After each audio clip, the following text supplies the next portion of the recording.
meus queridos, a paz do Senhor Jesus. Estamos dando início aqui mais uma aula da nossa escola bíblica, escola bíblica que tem crescido no nosso Brasil, estudando aí sobre os ataques contra a igreja, segunda aula do terceiro trimestre, da nossa escola bíblica. O tema da nossa aula de hoje é a sutileza da banalização da graça. E nós vamos aqui para introdução. Quero ser bem rápido da nosso vídeo aula, que será essa aula que vai ser passada no próximo domingo, agora dia 10 de julho. A introdução. Nesta lição estudaremos sobre a graça de Deus. Não há dúvida de que nos últimos anos os cristãos têm demonstrado maior interesse em conhecer melhor a doutrina da graça. Olha, irmãos, estudos demonstram, pesquisas demonstram que nos últimos dias os cristãos têm estudado com mais intensidade este tema. Por quê? Nós temos visto uma procura, as livrarias que vendem seus livros a respeito, vídeos que falam sobre a graça, são acessados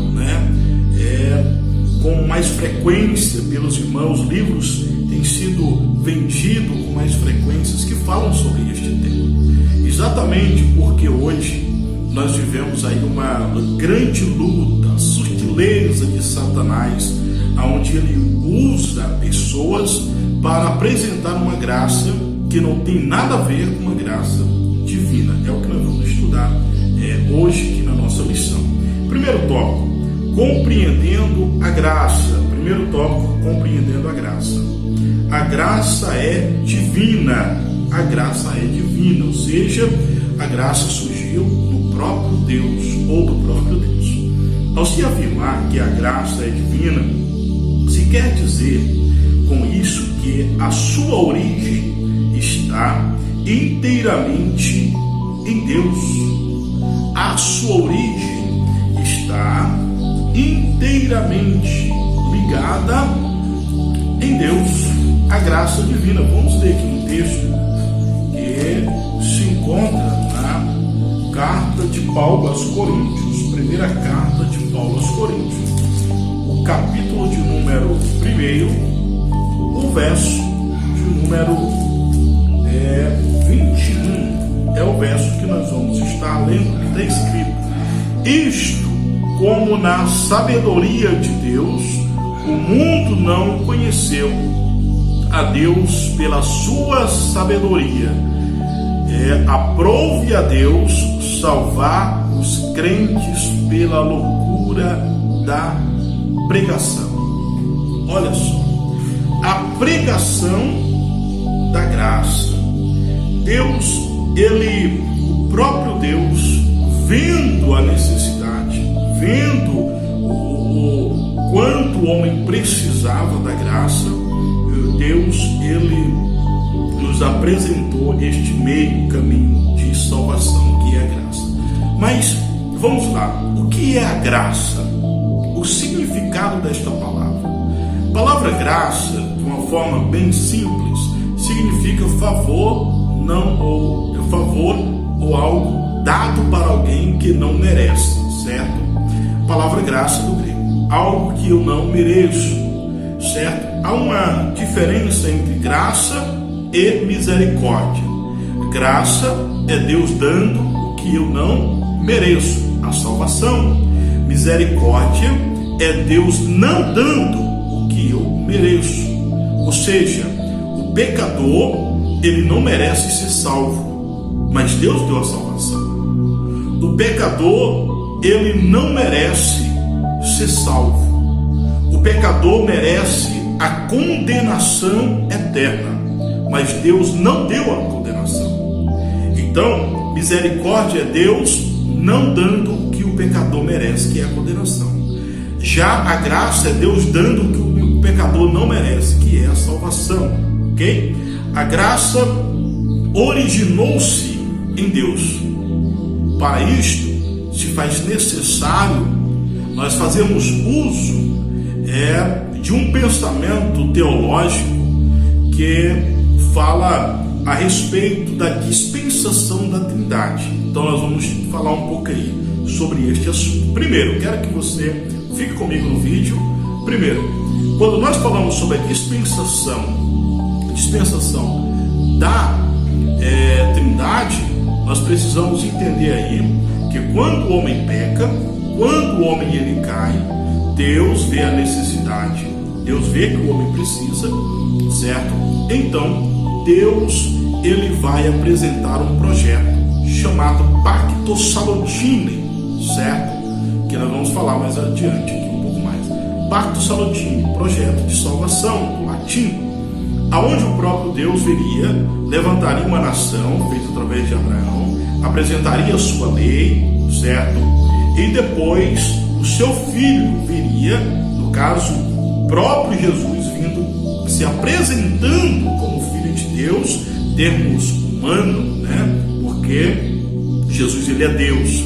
E aí nós vamos ver que ele viria para morrer pelos nossos pecados, e ele fez, ressuscitaria ao terceiro dia e subiria para o céu, para estar com o Pai. Na sequência, terceira dispensação, o Espírito Santo viria para ajudar a igreja, convencer o homem do seu pecado, ajudar a igreja, conduzir a igreja para ir para o céu. E quando que finaliza esse trabalho do Espírito Santo? Finaliza já no final dos tempos. Jesus falou que o Espírito Santo estaria conosco.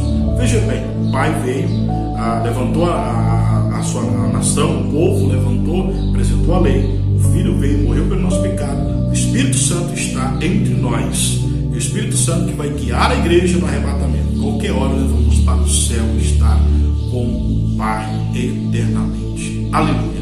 Então, a graça, a salvação, originou-se no próprio Deus. Interessante que a palavra graça, observa bem, do hebraico arcaico, o hebraico antigo, o hebraico de símbolos que os vendedores da época se utilizavam, os símbolos ele trazia uma mensagem figurativa, a mensagem através dos símbolos significava algo, e a letra que se utilizava para a palavra graça, para o nome graça, trazia um significado naqueles dias de cerca, proteção.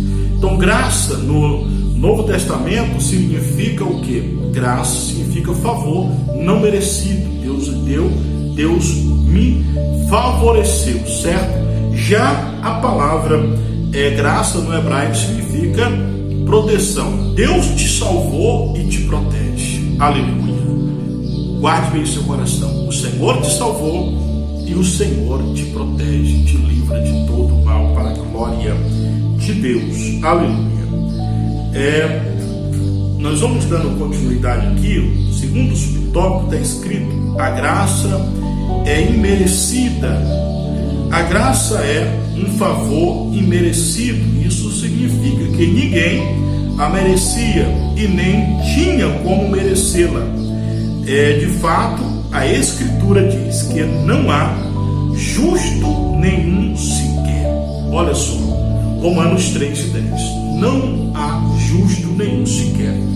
Ou seja, nós não merecíamos ser salvos, nós não merecíamos a graça de Deus, e Deus ele nos deu. Que eu falei anteriormente, a graça é Deus te dando, que você não merece.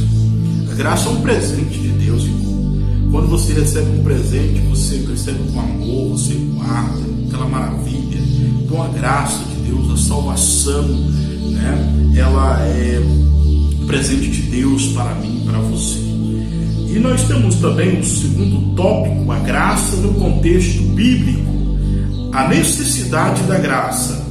Uma das doutrinas mais bem definidas e claras nas Escrituras é referente à queda do homem. O primeiro fato a ser observado é que Adão, o primeiro homem, foi criado como um ser moralmente livre, podendo escolher o que fazer. A Escritura diz que Adão foi tentado, mas não coagido a pecar.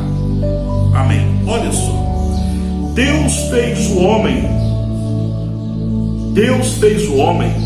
segundo a sua imagem, sua semelhança. Deus fez o homem com livre-arbítrio, um ser livre, um ser pensante, mas a Bíblia diz que ele foi tentado, não foi coagido, não foi obrigado, ele quis fazer.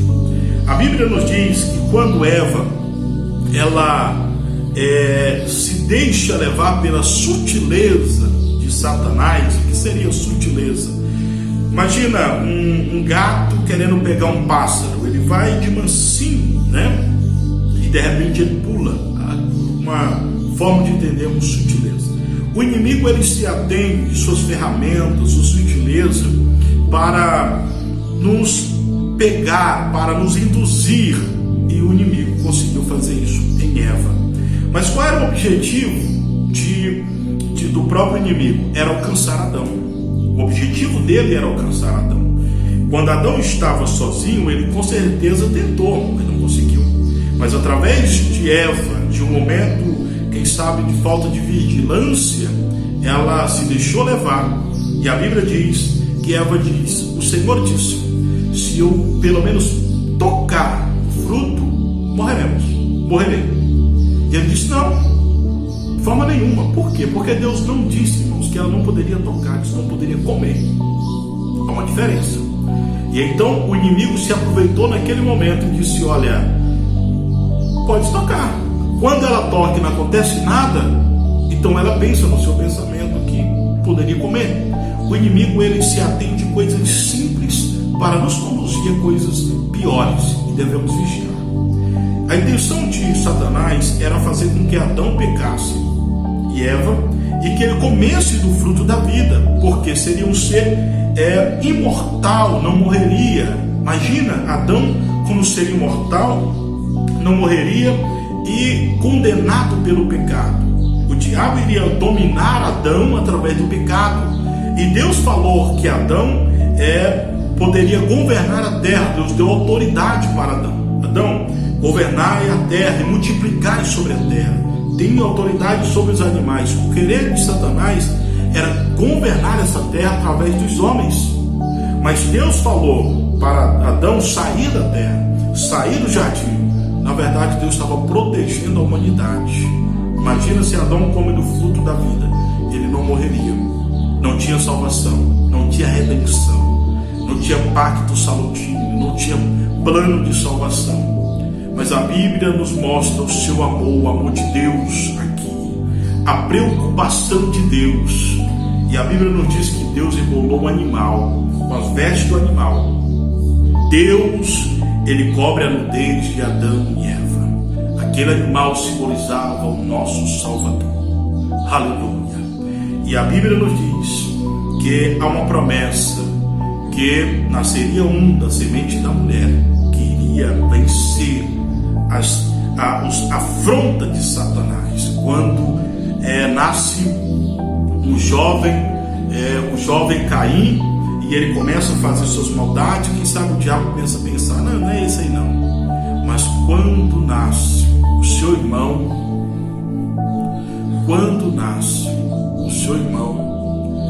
aí nós vamos ver que o próprio inimigo, ele vai tentar contra o irmão de Caim, né? E aí nós vamos ver que o inimigo, ele tentou de todas as formas, mas havia ali uma pergunta: quando que vai ser? Quando que vai nascer, né? Quando Abraão pega o menino e leva para sacrificar, obedecendo a Deus, naquele momento Deus, ele não deixa que aquilo aconteça, e o menino faz uma pergunta: onde está esse cordeiro? E Abraão diz: Deus providenciará o cordeiro para si. Aleluia. Não era para Abraão, era para si, porque era a necessidade de Deus de salvar a humanidade. E havia aquelas perguntas do Velho Testamento, de Arão até Jesus, 1500 anos, sacerdócio arônico. Todo ano, um ano de expiação, não resolvia o problema da humanidade.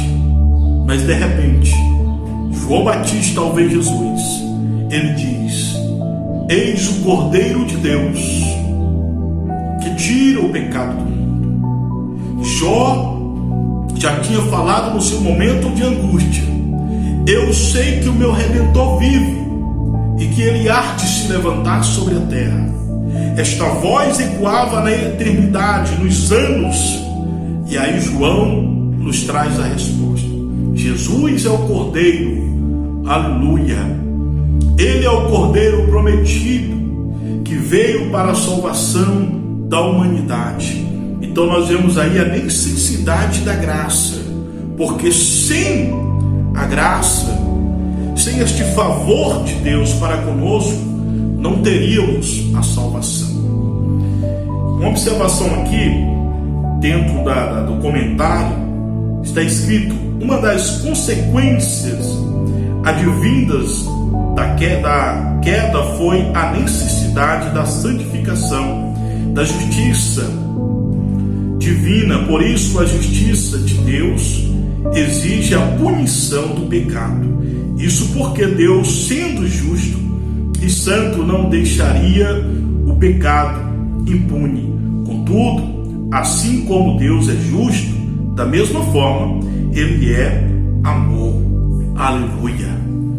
Deus, sendo justo, Ele viu a necessidade de uma justiça sobre o homem, mas Ele amava o homem. Oh glória! É como um pai, irmão, que está em um tribunal e de repente ele se depara com alguém tentando, alguém cometeu um delito, e ele vai ver e reconhece que é o seu filho. Como juiz, ele tem que ser justo, mas como pai, ele o ama. Aqui nós vamos ver dentro da teologia, o termo amor duplo do pai. Como seria isto? O amor pelo ser humano, mas o amor pela justiça. Deus te ama, mas Deus ama a justiça. Assim o juiz justo, ele ama a justiça, mas ama o filho. E então, o que Deus fez? Ele tinha que ser justo, ele tinha que aplicar a sua justiça, mas ele tinha que fazer algo pela humanidade. Então Deus se fez homem, aleluia, morreu para perdoar os nossos pecados, e a justiça de Deus foi aplicada, mas o amor de Deus também foi derramado sobre a humanidade. E a Bíblia diz que Deus prova o seu amor para conosco quando nós ainda éramos pecadores. Porque Deus amou o mundo de tal maneira que deu seu Filho unigênito para todos que nele crêem. Olha que amor é esse. Romanos capítulo 3, 23: e todos pecaram. O que é pecar? Pecar é errar o alvo, é andar no caminho errado. Pecar também traz um sentido de coisa feia. Você lembra quando você era menino, que sua mãe dizia: faz isso não, menino, isso é coisa feia. Pecado. A Bíblia diz que o amor divino que Deus tem por mim, por você, cobre a multidão de pecado, cobre a multidão de coisa feia, né? Por exemplo, às vezes, eu tenho uma brincadeira aqui, às vezes as pessoas, você vê irmãs, serva de Deus, chega e fala assim: ó, meu marido é bonito, meu marido é lindo. Você vai ver, é fake, rapaz. Mas o amor que ela sente para com ela, meu irmão, cobre a multidão de feiura. Talvez eu me olho no espelho e falo: meu Deus, eu sou tão feio. E de repente chega minha esposa e fala ao contrário. Isso é amor, irmãos, isso é amor. Glória ao nome de Jesus Cristo, né? Então nós vamos ver aqui: se por um lado a justiça divina exige a punição do pecado, por outro lado, o amor de Deus pela humanidade levou a prover a cruz como meio de justiça. Aleluia! Em Cristo Jesus, portanto, Deus manifestou o seu grande amor pela humanidade e vê nele sua justiça satisfeita. Glória a Jesus. Segundo subtópico, a extensão da graça. As Escrituras afirmam que Deus quer salvar a todos Deus ama todos os homens, logo, o mais vil pecador no lugar onde estiver é amado por Deus. Não importa aonde a pessoa estiver, o que ela está fazendo, Deus o ama. Deus ama o pecador, Deus ama o cachaceiro, Deus ama o traficante, o aviciado, Deus ama todos. Você que está ouvindo este vídeo, talvez você já fez tantas coisas erradas na sua vida. Só você sabe o quanto você já errou, o quanto você falhou. Mas o Senhor te ama, aleluia, e quer te levar para o céu. Mas em contrapartida, nós vemos aí, irmãos, um pensamento filosófico, o universalismo, né? Eu vou ler um pouco aqui. O universalismo prega que todos, independente de credo, religião ou arrependimento ou comportamento, serão salvos. A graça não tem nada a ver com o universalismo. A graça, ela é universal, ou seja, para todos, em todos os tempos, mas não tem nada a ver com o universalismo. O universalismo é uma filosofia que tenta misturar as religiões, né? As religiões, toda religião no fim vai conduzir para o céu. Não, existe somente um caminho para o céu. Cristo, Jesus disse: eu sou o caminho. Somente Cristo, somente Jesus leva para o céu. O universalismo prega que no final até o próprio diabo terá a oportunidade de ser integrado, né, aos anjos, estar junto novamente. Prega que no final Deus não vai condenar ninguém, porque Ele nos ama. Irmão, Deus, Ele ama, mas Deus é justo, Ele ama a sua justiça. Enquanto você está vivo, tem oportunidade de salvação para você. Mas depois que eu morrer, depois que você morrer, nós apenas vamos ser destinados para o lugar que nós corremos, que nós esforçamos para chegar aqui na terra. Eu me esforcei para alcançar o céu. Eu reconheci Cristo como meu Senhor, aceitei a sua graça. Então, meu irmão, teu lugar é o céu. Mas se você que está hoje no pecado, vive no pecado e não quer sair do pecado, meu irmão, infelizmente não vai para o céu. É a Bíblia que diz.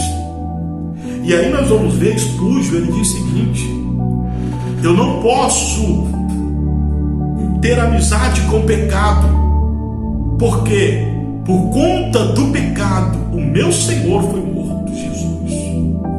O pecado é inimigo de Deus, o pecado é inimigo da salvação. Nós temos que orar a Deus para que Deus nos dê graça, porque o inimigo tenta contra nossas vidas com suas sutilezas, esses ensinamentos, essa mistura de filosofia com teologia, nessa questão que não tem nada a ver, misturando, traz uma graça pobre, sem argumento teológico. Terceiro tópico, a graça no contexto da reforma, é a corrupção da doutrina da graça. Nós vamos ver, irmão, no contexto da reforma do ano, deixa eu ver aqui, 1600, né, depois de Cristo, vê aí, né, Martim Lutero, outros reformadores, homens de Deus, usados um tempo tão difícil, porque naquela época havia algumas doutrinas que estavam distanciando da palavra. Por exemplo, se ensinava que a Bíblia, a palavra de Deus, não está acima da igreja, mas a igreja que está acima da Bíblia. Olha que ataque teológico, né? A Bíblia, ela é soberana. Não é a igreja que guia a Bíblia, é a Bíblia que guia a igreja, porque é a palavra de Deus. Olha só, a Bíblia não é um livro que contém a palavra de Deus. A Bíblia é a palavra de Deus. Ela não só contém, ela é a própria palavra de Deus para nossas vidas. O caminho, o mapa do viajante, a bússola que nós precisamos, a palavra de Deus. Louvado seja o nome do Senhor. E se ensinava a questão do purgatório. O ser humano erra, falha, e depois tem oportunidade, né? O Talmud também dizia isto, diz ainda nos livros de Talmud, que é uma tradição judaica, que se ensina que a alma tem que ser purificada purificada, e se ela não chega ao nível aqui na terra, vai para o inferno, que é o lugar de tormento. Só que o inferno, na mentalidade dele, é um lugar de purificação, de sofrimento, até a pessoa elevar, fica de 6 meses a 12 meses para se elevar.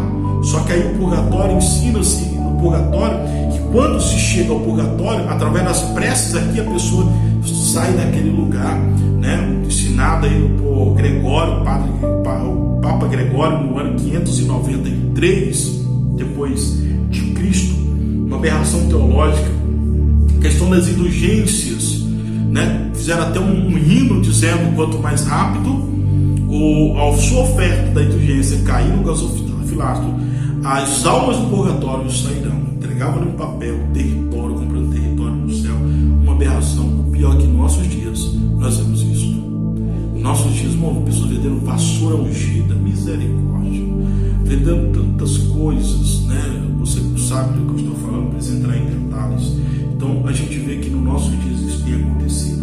Mas Deus levantou homens naquela época, homens e mulheres, para defender e dizer: a salvação é somente por intermédio de Jesus. Martinho Lutero levanta a voz e diz, ele fala, apresenta ali as 95 teses. Das 95 teses nós temos as 5 solas, né?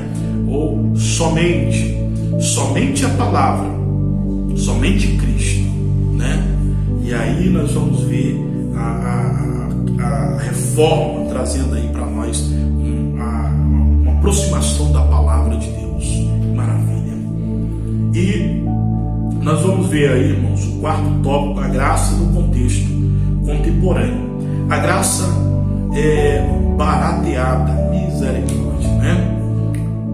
Há muito a expressão a graça barata foi introduzida na literatura para expressar a vida cristã nominal ou mundanizada.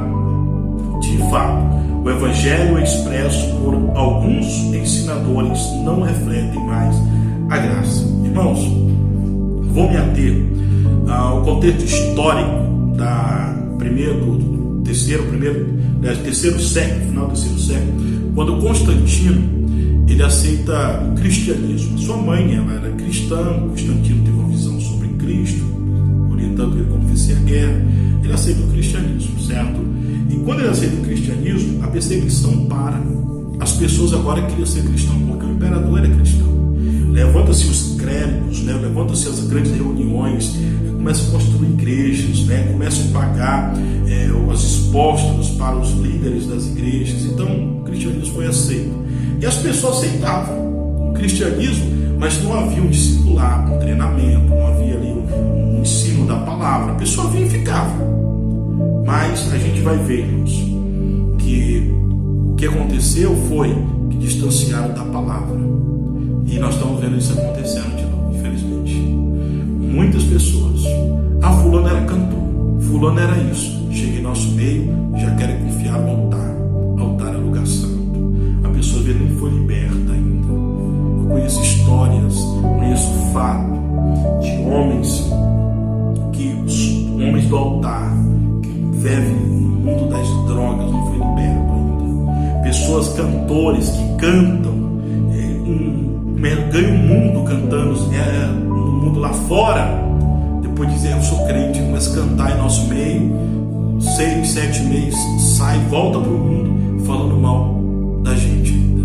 Então nós temos que tomar cuidado, tem que ter um discipulado, tem que ter um treinamento, certo? As pessoas têm que ser libertas de fato, para a gente confiar ao altar. As pessoas temos que falar de libertação.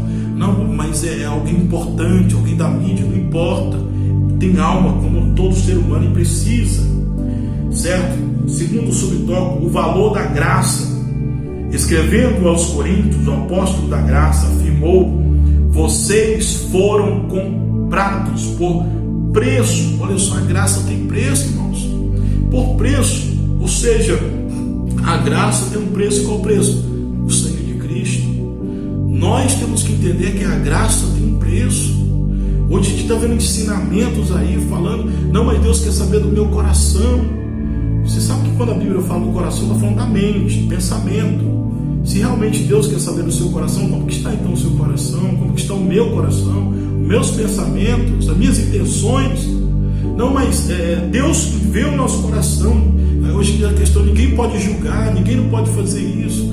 Irmãos, a graça.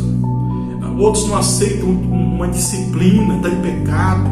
O pastor vai disciplinar, não aceita. Paulo, ele escreve para o rapaz lá que teve um caso com a esposa do seu pai, que diz: não, entreguei na mão de Satanás. Uma disciplina para que salve sua alma. Então há uma disciplina. A Bíblia diz que o pai corrige o filho que o ama, e Deus corrige através de seus líderes.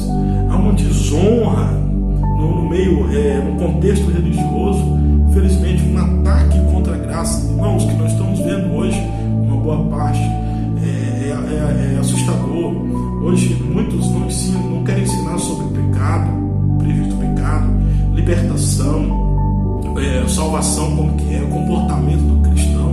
Hoje o ensinamento muda, não se um ensinamento em algumas áreas, em alguns lugares, não todos os lugares, em alguns lugares isso, não um ensinamento cristocêntrico, não quer falar de Cristo, não expõe a palavra, né? É um ensinamento onde o homem que aparece, irmãos, a verdadeira teologia é aquela que humilha o homem diante das pessoas, humilha no bom sentido, certo?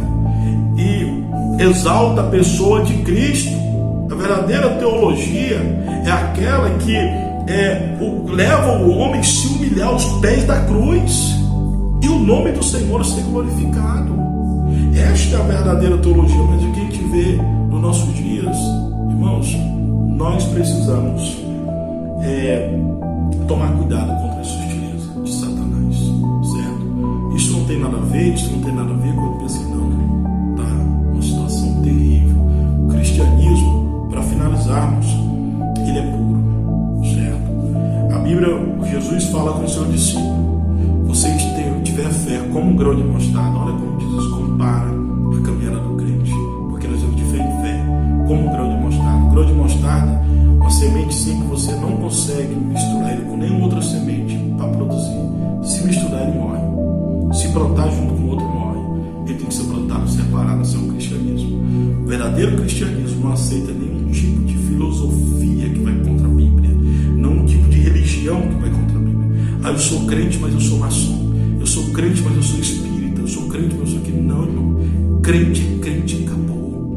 Certo? Cristão é cristão, acabou. Cristão, ele tem que ter um lar espiritual.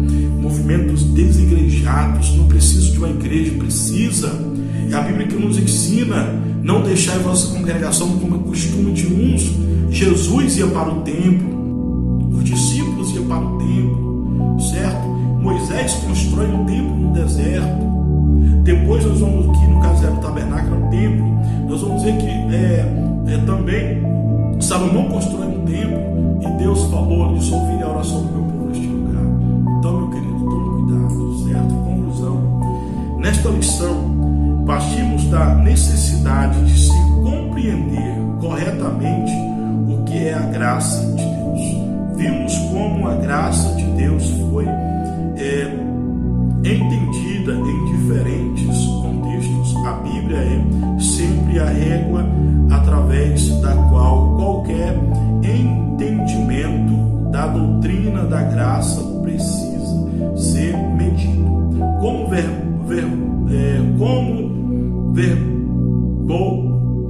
verbo reforma, a Escritura continua acuando em nossos dias. A salvação é somente pela graça em Cristo. A Bíblia diz que a salvação não vem de vós, é dom de Deus, não pelas obras para que ninguém venha se gloriar. As obras não salvam, mas as obras do cristão demonstram o quanto ele ama o ser humano e o quanto ele está exercendo o amor de Deus. Amém? Espero que esta aula possa ter te ajudado. Você que é professor da escola bíblica, você que é aluno da escola bíblica, talvez você que trabalha aí no decorrer do dia, nos domingos, não pode estar na escola bíblica, e este vídeo com certeza te alcançou, né? Mas você que tem a possibilidade de estar na escola bíblica, esteja, vai na escola bíblica da sua igreja, participe. Você que é professor,